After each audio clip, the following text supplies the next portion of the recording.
Here we are then, back with the AGFA 101 reviews this episode, and this disc has a little bit of a gimmick to it.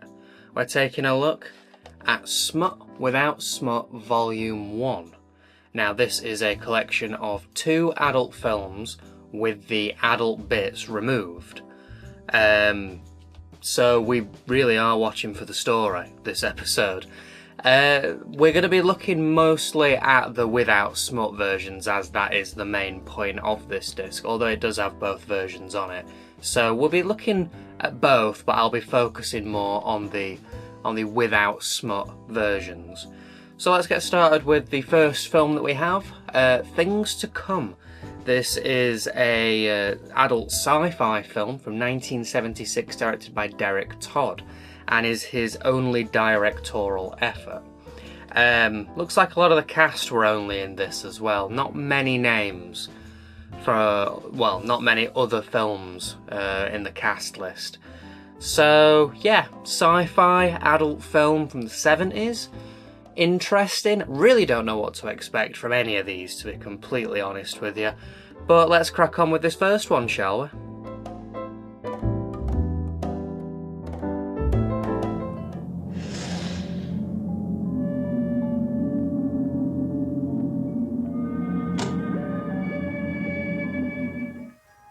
Sam, I want a divorce. Really? Why's that? Why? Because I just don't feel Hold it just a second. This is good. Hiya, chick. Cops 5. Hop in. The plot follows Julie in a dystopian future where people either go to work or come home and watch TV. Sounds alright. And she's getting fed up with the sedentary lifestyle that everyone's leading and decides to take a stand. So she divorces her husband and wins tickets to a pleasure dome. Now, there is an ulterior motive here as well, because Julie's part of a women's front, women who are fed up with the current state of the world and are trying to do something about it. So she's tasked with exploding a computer that's in this pleasure dome that runs all the androids. So can she complete her mission, or will it all end horribly? You know what? This had way more going for it than I expected it to be honest. Like, way more plot, way more characters. It just packs a hell of a lot in, and in the without smut version that I watched, it's only 70 minutes long, and it really does a lot with its runtime, even managing to cram in a few elements of tension and plot twists. Colour me impressed. I was not expecting this to be as competent as it actually is.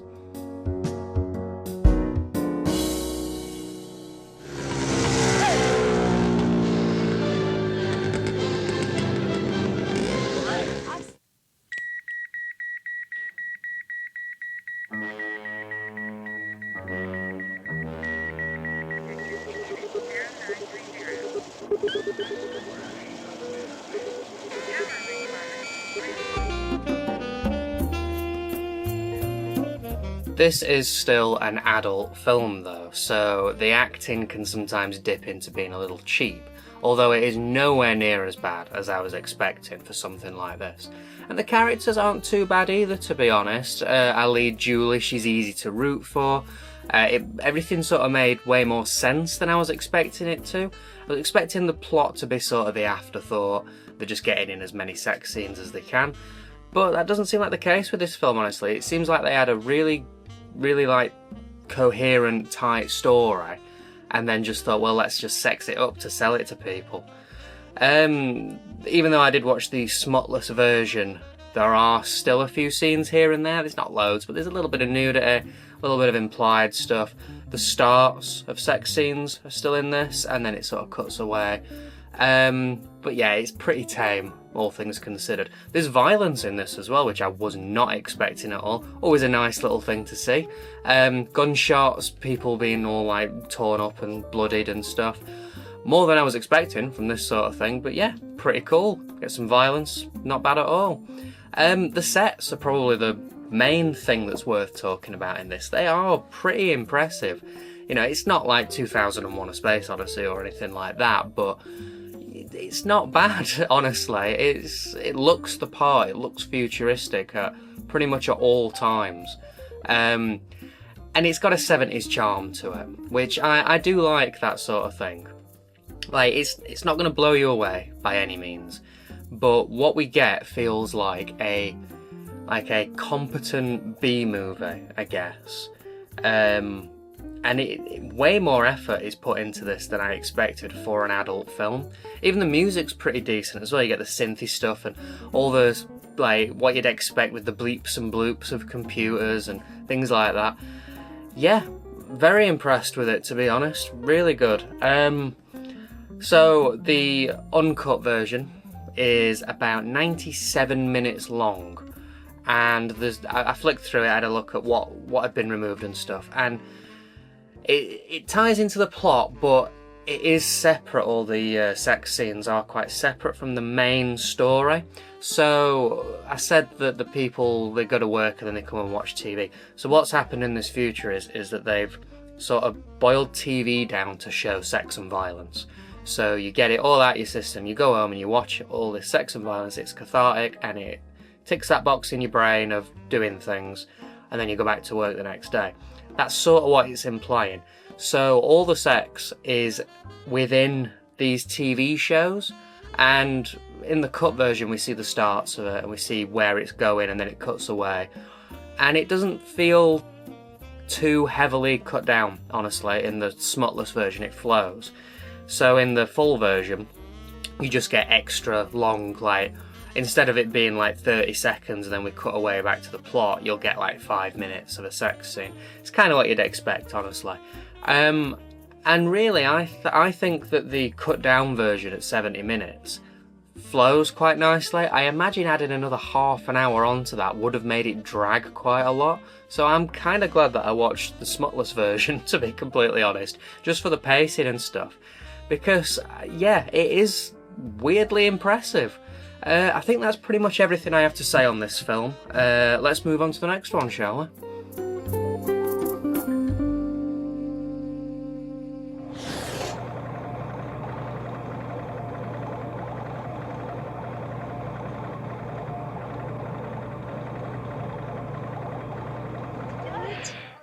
Where's that?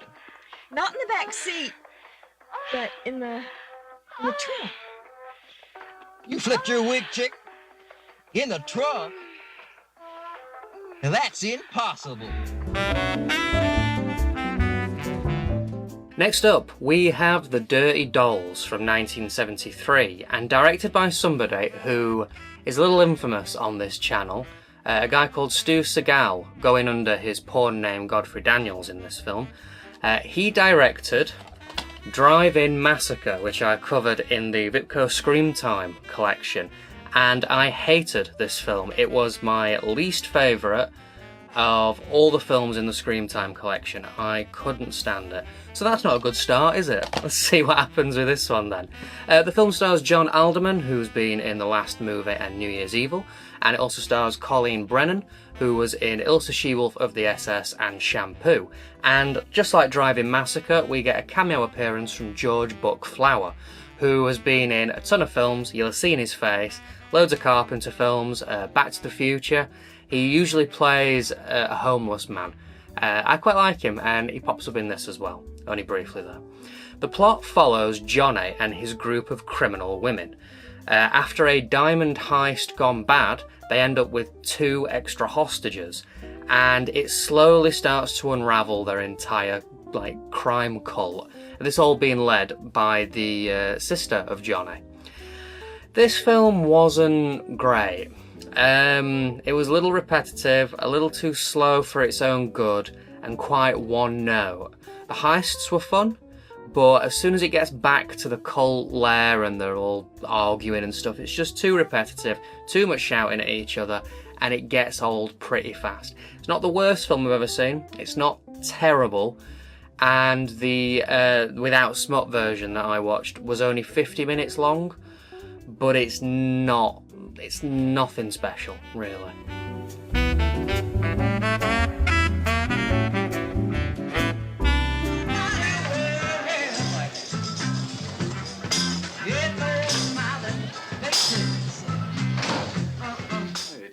bitch, aren't you? If I weren't so happy, I'd shove my gun up your ass. Get off. No way! I'm not gonna go out and hustle some yo-yo while she stands around and picks her nose.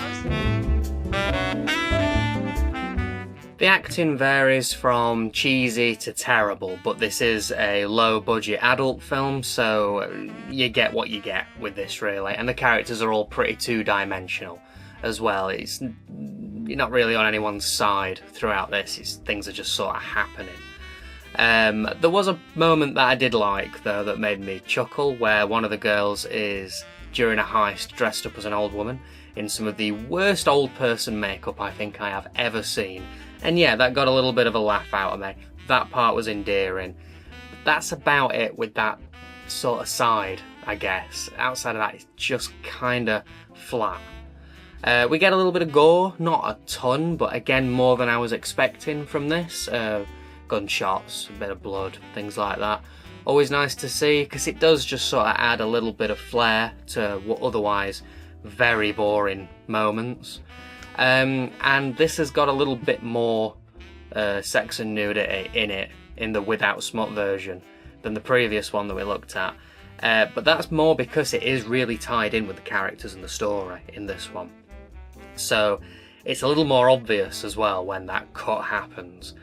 And it kind of needs a little bit more to tell its story. Again, it's not like the dirtiest thing you're ever going to watch in the cut version. It's pretty tame, but there's plenty more in this one than we had in the first one. Outside of that, it's okay, you know. I guess the sets are kind of dull. There's only like 2 or 3 environments and they get a little repetitive, but they serve the purpose, you know. They do the job. You know, the camera's in focus. It doesn't really move around all too much though. It's quite static.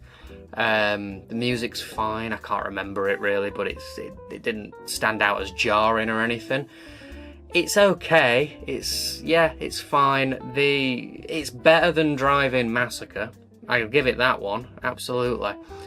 It's just a little dull. I think it's heavily inspired by like the Manson family and all that sort of stuff. 73, it's just after, so it's definitely got that sort of sex cult, crime family angle to it. And yeah, it's fine for what it is, I guess. The uncut version is 70 minutes, so you get an extra 20 minutes. And yeah, again, I had a quick look, and it's what you'd expect. As I said, the sex is more tied in with the story in this film than the previous one, so it is more obvious when we get those cuts. But so maybe it doesn't work quite as well in the Without Smut version, but then you have to watch an extra 20 minutes of it, and it is just sort of what you'd expect. It's shot exactly how you've got it in your head, and yeah, when you've seen it, you've seen it all, you know, it's that sort of thing. It's not going to blow your mind or anything like that. So yeah, that's pretty much it. Not the best, really. Yeah, let's move on.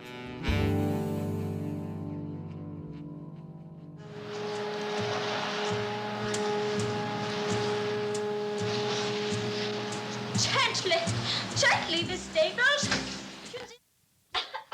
Oh, young man, must you smoke that infernal-smelling thing in these confined quarters? Okay, let's have a look at the prints then, shall we? So for things to come, it's definitely scratchy and poppy and dirty, but it's not too bad, you know. The cuts are fine, it's not too jumpy, it's quite stable, sounds good, and the colours maybe a little washed out, but it's clear. It's quite a clear looking film. It's definitely rough around the edges though, but it is watchable. And the Dirty Dolls is a little worse than that. There's a lot of green lines throughout pretty much the whole film. It's clearly a beat up print. Jumpy quite a bit, but again, it sounds okay and it is clear for the most part. You can see what's happening throughout, despite all the dirt and debris and scratches and stuff. The watchable, you've got to take these sorts of prints with a pinch of salt, really. It feels like the cleanup process put a lot of care and attention into them. They've just been stored in weird places throughout the years, and it's always nice to see this sort of thing getting a second chance, these rare and obscure films. that have just been neglected throughout the years. It's nice seeing them getting that second chance and being put on Blu-ray and stuff. And yeah, it works. It works. They're very watchable.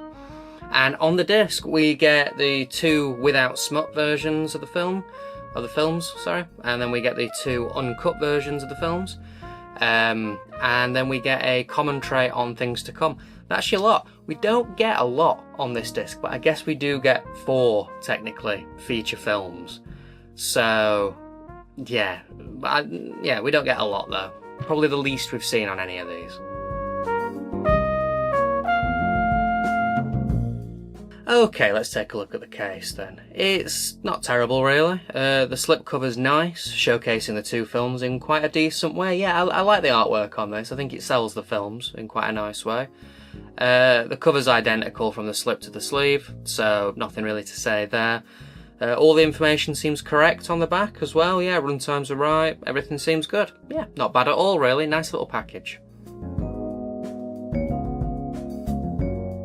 Overall then, honestly this wasn't as bad as I was expecting. I didn't have high hopes for this one. I thought we were just going to be watching some very, very bad porn films without the porn. And I thought, oh god, that's not going to be great. But honestly, I was impressed, especially with Things to Come. That had a lot going for it. It's a fun little story. It doesn't overstay its welcome. It's got a 70s charm to it. And yeah, really good. Dirty Dolls, not so good, unfortunately. It's not the worst film I've ever seen, but it's just a little boring, repetitive, and yeah, it's only 50 minutes though. In my eyes, it's better than Drive-In Massacre, but it's still not redeemed Stu Segall as someone worth looking at, to be honest. That sounds harsh, but I've seen 2 of his films now and I didn't like either of them. So yeah, the packaging for this is nice. It's a nice little release, clear prints, and yeah, it's a nice way of watching these. I'm not going to outright recommend these, honestly. I think that they're for... I don't think there's a wide audience for these, but I think that if you've seen something in this review that's perked your interest, you'll probably get something from these. Outside of that, I'm not going to heavily recommend it. So yeah, not too bad this episode really, not too bad, not the best, not the worst. Next episode though, we are looking at the first AGFA film that I bought and watched. I saw this cover in HMV and I was like, I need to see what that's about. That looks very interesting. I think it was this and Drug Stories that piqued my interest. So I have seen it, but I can't remember a thing about it. Next episode, we are checking out Scary Tales.